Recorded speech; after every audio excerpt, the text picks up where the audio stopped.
All right, Joe, October 5th, 2013, another great show here at the O. Absolutely, PK. There's a reason why the show, Mr. Hollywood and all his entourage. Absolutely. Hey, you let me give. I was just trying to find a good word to explain to describe the show. They're just too. I've got a few words to describe the show, but I'll tell you something right now. Event. It doesn't matter. The point is, we flew in from LA for a reason. To put on the best show we could for all these ham and eggers out here. And don't you forget it, PK. And there may be some times I might draw a blank in my head because I got so many rich thoughts coming through this superior mind. So don't you forget it, PK. But let me tell you something. We had some great matches tonight. We had some great entertainment for all the great people out there. And the best part was, Joe, we had a title change tonight. And as a matter of fact, we see Brozilla is now the new corporate champion. I say it's a travesty, PK. I can't believe it. Brozilla, he is an up-and-coming wrestler, but is he really ready for the gold, PK? That's what I wonder. Well, Joe, I think he is ready for the gold, if I can use her pointy finger, because he won it tonight. Let's call Brozilla in. Hey, Brozilla, doing well. Congratulations, champ. Oh, come on, Brozilla, shake my hand. Be professional. Be professional. Yeah. So, Brozilla, how's it feel to be corporate champion? Feels great. I worked so hard to get here, and I'm here and I'm going nowhere. Well, that's good. You got gold on you. You finally made it. Let me ask you. I gotta ask you, how does it feel to be lucky to get a win? To get a win over Zack Blane, a man like Zack Blane, a member of the show. Wait, luck? Yeah. I beat him twice. I don't see how that's luck. I mean, there's nothing wrong with being lucky. I'm just saying how to feel to be lucky. I didn't get lucky. Okay. So what did you do? How did you win this title against someone with such magnitude? Beat him fair and square in the middle of the ring, like most people are supposed to do. That's a concept the show is still kind of learning and still trying to incorporate into their repertoire. Of course. So anyway, what's the future now then for Brozilla? I'm going to defend it as much as I can and try not to lose. So you're going to be a fighting champion? I won't lose. Oh, okay, so you plan to be a fighting champion? Yes. You're going to take on anybody, anywhere, I don't care who it is. I can respect that fighting spirit. I can respect that. I've came a long way to just stop. Oh, you definitely have. I'll tell you something. I remember when you first came here. You've gotten better and better, and I think now the culmination here with the corporate champion has proven that you definitely have the tenacity to go big here in the O. And I'll tell you something. I'm glad to see that you're going to be a fighting champion. Thank you. And I'm looking forward to seeing you in future matches. All right, good. All right, Brozilla. Good luck. 2:30. Oh, come on. Hey, leave his pigeon feathers alone, okay? He got him off of a few New York pigeons. It's okay. Hey, you watch it, PK. This is the best of the best right here. Hey, I just want to make sure you got that thing dipped before you came here, because I was itchy last time. Anyways, back to our recap. Shut up, PK. So the first match tonight was the tag team specialist Jake Hughes and Alpha McFly from the future versus the Masked Mimics, who came out mimicking white trash. Absolutely, PK. I think that was wonderful. The Masked Mimics, they usually, mimic other superstars and other federations. But Ric Flair was one of them that they mimicked. The Randy Macho Man Savage they mimicked in the past. That's right. It's about time that they pay homage to some of the greatest wrestlers here in the OSWA. And they paid homage to white trash, your favorite tag team here tonight. Who cares about the Dukes of Habersham? Well, I'll tell you something, Joe. It was a great match. And, of course, you know what happens?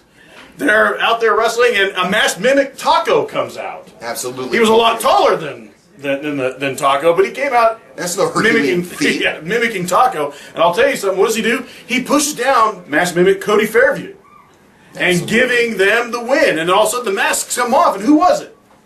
Well, it was the show. And I gotta say, I'm very proud of the show. This is the Fairbones. No. Hold on here. They are the best stable anywhere, in any place in the world of professional wrestling, and they chose to pay homage to their fellow wrestlers here in the OSWA. You got to give them credit for that, PK. Well, Joe, all of a sudden there was a big old fight that went on in the ring. Brozilla comes out to help defend, Jake Hughes and Alpha McFly because they were extremely outnumbered. And then what happens? The security piles in. Clint Eller then goes, okay, look, this is what's going to happen. We're going to make a six-man tag as our main event tonight. It's going to be the show with, Zack Blane versus the tag team specialist and Brozilla. And Zack Blane's title was on the line. And, of course, we now know how that ended up. Yeah, absolutely. I mean, I say it was a cheap shot. Well, we'll get to that recap in a bit. Yeah, you're right. I just think that Clint Eller is jealous of a man like Zack Blane. Such a great and established athlete that he had to take some cheap shots to try and well, Joe, I've talked to Clint. I've talked to Clint, and you are right. He is jealous about Zack Blane for one thing, and that's the speed in which he can run. Anyway, so we go on to the next match. PK. We had Mystic Storm, and he was supposed to go against Cody McCauley. You know, these guys have been battling out. They were supposed to be in a series of matches where there are going to be 3 matches and you got to win 2. Well, Cody, all of a sudden, you know, he's injured and he can't come out. Well, you can't blame him if he's injured. He's injured. Well, we'll get to that. So anyways, this other masked person comes out. We don't have a name for him, but he's got a mask that looks like the Predator. Yeah. So we call him the Predator, and he and Mystic Storm are going back and forth, back and forth. It was a great match. Absolutely, BK. It was a fantastic match. And then, you know, Mystic Storm, he hits him with a swinging neck breaker and pins, you know, the Predator 1, 2, 3. Then he rips the mask off, and it is Will Caution. Very good. I knew it had to have been someone like him. Did you see how well the Predator performed? Well, I'll tell you what's real interesting, Joe, was that while we're commentating this match, who comes out to help us commentate like we need any help? Cody McCauley. All of a sudden, he's like magically healed. I mean, did Pastor Flanagan come out from the back and do some kind of a Dominus Patris and blessed him in the name? And now, he all of a sudden rises up off his deathbed? Miracles still happen today, PK, I agree, Joe. 2,000 years later. We saw a miracle twice in this show, but we'll get back to that. I'll tell you something right now.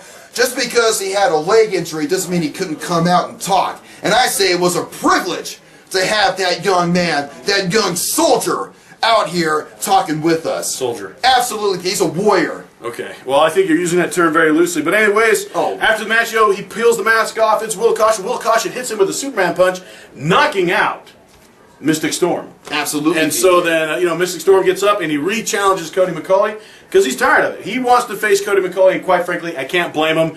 Cody McCauley's interfered with his matches too many times, and now it's time for him to get his hands on him. Yeah, well, I'll tell you something. That might be the biggest mistake Mystic Storm ever makes. Because I'll tell you something right now. Cody McCauley, he may be young, he may be inexperienced, but I'll tell you something, he's getting better, and better. Well, and he's purposely taking on challenges, and he's keeping on fighting and fighting to rise up to higher levels. And someday, that ultimate title is going to be around his waist. You mark my words, you Hammond-Eggers out there. It'll be a dark day, but it might happen one day. You are correct. Whatever, PK. Well, then we had, of course, the next match, which was part of our tag team tournament, was Jack Stryker and Alex Diamond Decker versus the Squires. Now, I mean, Joe, I smell conspiracy on this one because I think those Squires were handpicked. Their combined weight didn't even equal one Jack Stryker, let alone, and let's put it this way, it was no wrestling match. It was a squash. You ain't kidding. They went down faster than a brick from a building, PK. I'll tell you something, when Alex Diamond Decker, a.k.a. Chris Daughtry's angry-looking brother,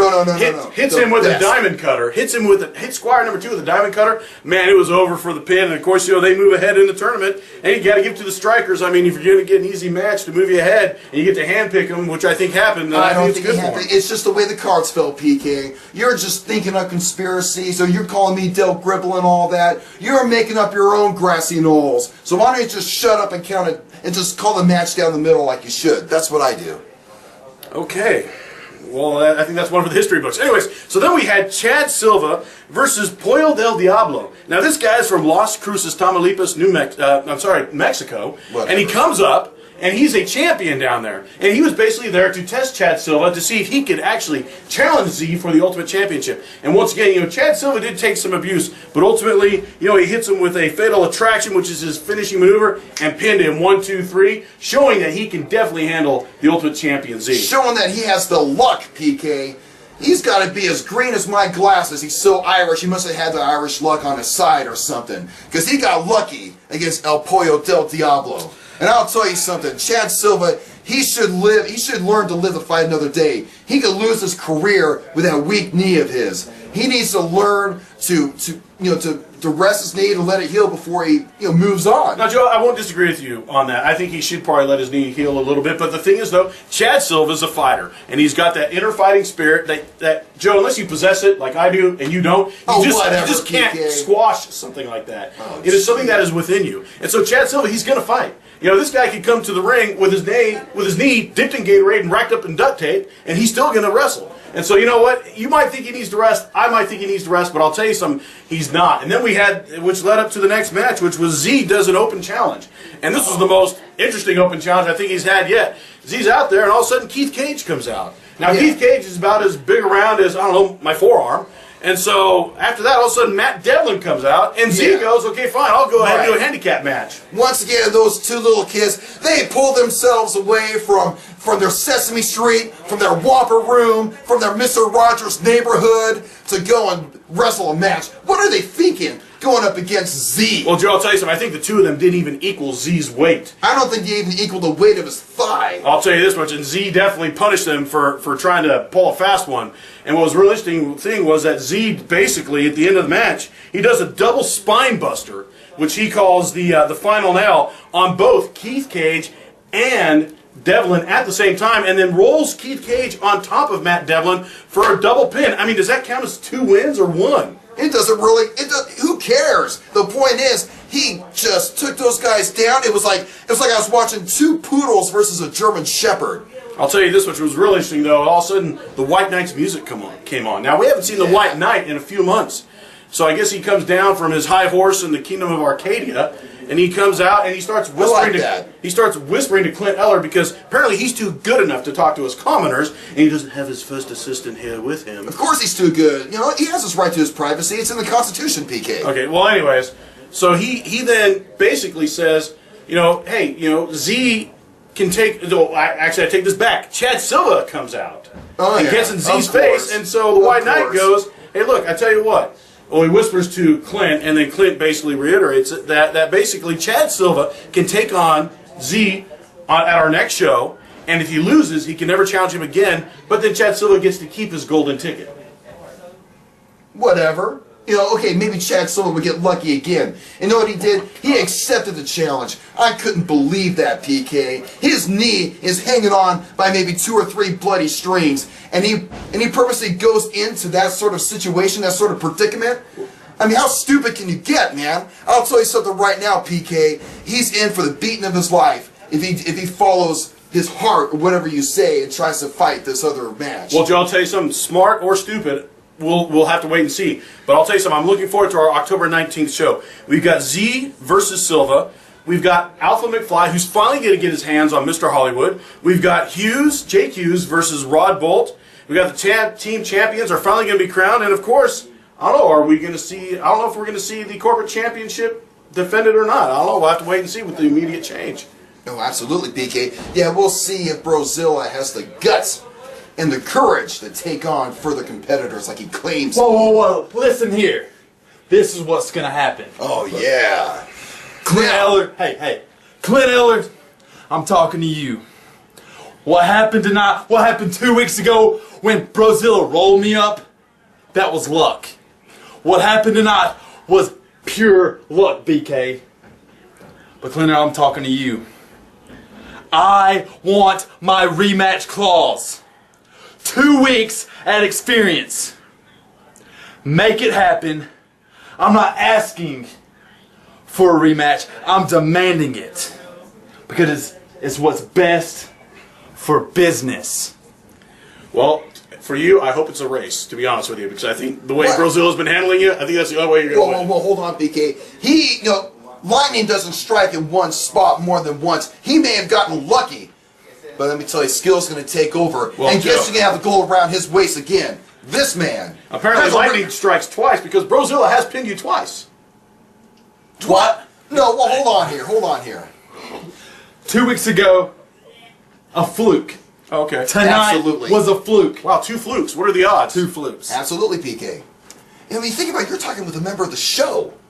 Oh my gosh, I forgot. Hey, show me some respect. Absolutely, because PK. in 2 weeks at experience, the corporate champion will be me. I tell you what. Get used to it. I tell you what, I will welcome you back for a re-interview if you win. Absolutely. And you know what? Not only that, I can't wait to interview him when he wins the Ultimate Championship. Yeah. Well, maybe that'll happen, especially if it becomes a track meet for that. He'll definitely win. Then October 26th, we got some future shows coming up. October 26th, we'll be at Airline Baptist Church. But don't forget, a week from today, October 12th, we'll be at the Big Apple Festival here in Cornelia. And Joe, I'm looking forward to all this. And I'll tell you something, folks. If you want to follow the OSWA because you happen to miss a show or whatever, go to our website, oswaentertainment.com. You can also follow us on facebook.com/OSWA. And as well, youtube.com/OSWA Entertainment. And don't you forget, remember we have a Halloween costume competition. That is correct. We got Halloween on our October 19th show. There's a Halloween costume contest. Well, also the wrestlers will be handing out candy to the kids that come and trick or treat to them before the match. Handing out autographs, so it's going to cost you money. And then we're going to have a costume contest. 1 for the best costume, and 2 for the person who's dressed like their favorite OSWA character. That's right. So go buy your boas, people. So I know you all want to look like me, especially if you want to get dates. Well, folks, we look forward to seeing you in a couple of weeks. And please come to our show October 12th, and we will see you all next time here at the O. Absolutely.